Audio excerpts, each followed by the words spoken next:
This is Book Public from Texas Public Radio. I'm Yvette Benavides, here with a review of Longing for Connection, Entangled Memories and Emotional Loss in Early America by Andrew Burstein. It's generally understood that knowing our history is one step toward figuring out the present and even the future. Modern nations like the United States and modern historical practices in the West were established and developed over the same centuries, so the effort to understand the past and know our history in order to understand present situations is really important. The prehistory of the United States begins in the British colonies on the central east coast of mainland North America.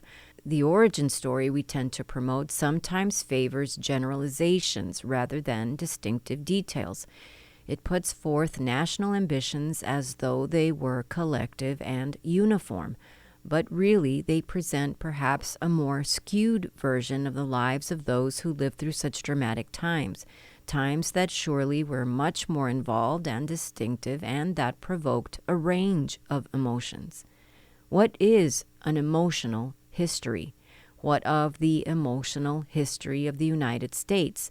How do we begin to understand that from our vantage point today?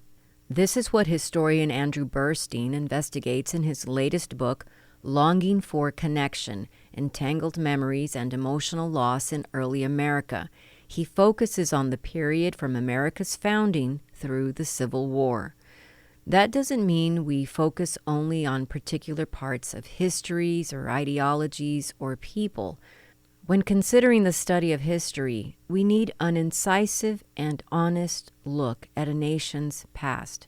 What historian Jill Lepore has said, quote, calls for reckoning with the entirety of the thing to tell a national story that is both true and binding in this country of immigrants.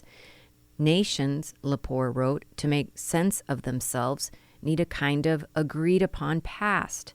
They can get it from scholars or they can get it from demagogues, but get it they will.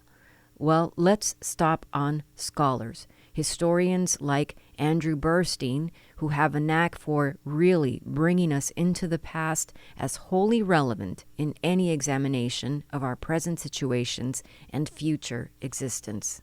Burstein reminds us that early Americans showed the same penchant for deep emotions too, it's worth remembering, rather than perceiving human beings in earlier times as one-dimensional, incapable of self-awareness or self-examination, or of feeling things as acutely as we do today.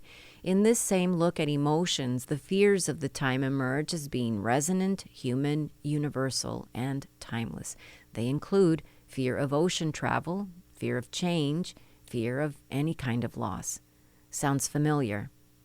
And the early Americans did what some of us still do today. They read. Their reading choices might seem Miltonian to us today.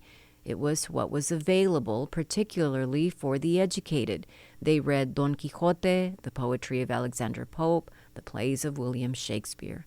The examination and expression of the interior life was a thing back then, too.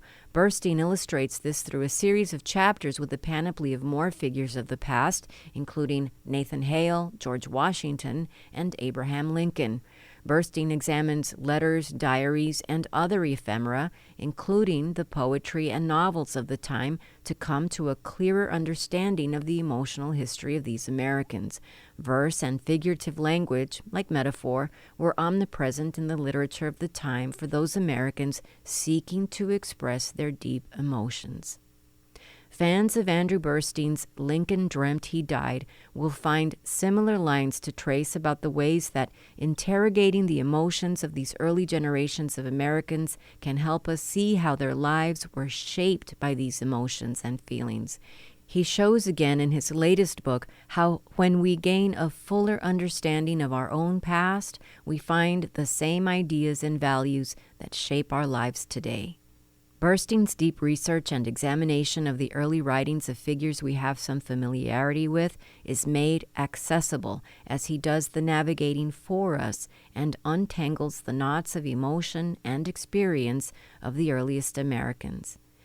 Examinations of history have led to a number of movements and direct action in contemporary times by citizens moved by the lessons of the past, including such notable events as the removal of statues, the need to discern ethical practices for journalists, the ongoing debate about the appropriateness of books and other curricular content. These are very real examples we've experienced collectively in recent times that reveal why knowing our history is important. The focus on the emotion and sentiment in the history of the early American Republic that Burstein offers makes way for an understanding of what we know about human beings generally, that we are emotional and feeling, that we long for connection, even in the midst of more difficult chapters of U.S. history.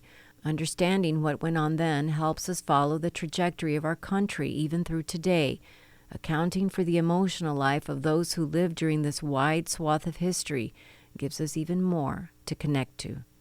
It's one thing to study history and learn in vague and general ways what people did and said.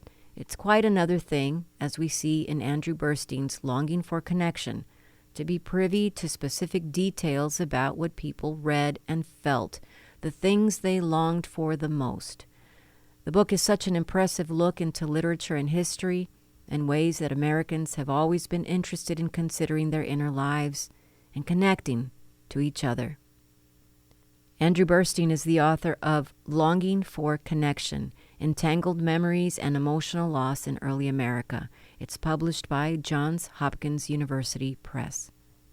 Andrew Burstein is the Charles P. Manship Professor of History Emeritus at Louisiana State University. He's the author of numerous books, including Jefferson's Secrets, Death and Desire at Monticello, and The Passions of Andrew Jackson. This has been Book Public from Texas Public Radio. Jacob Rosati composed our theme music. Dan Katz is Texas Public Radio's news director. I'm Yvette Benavides.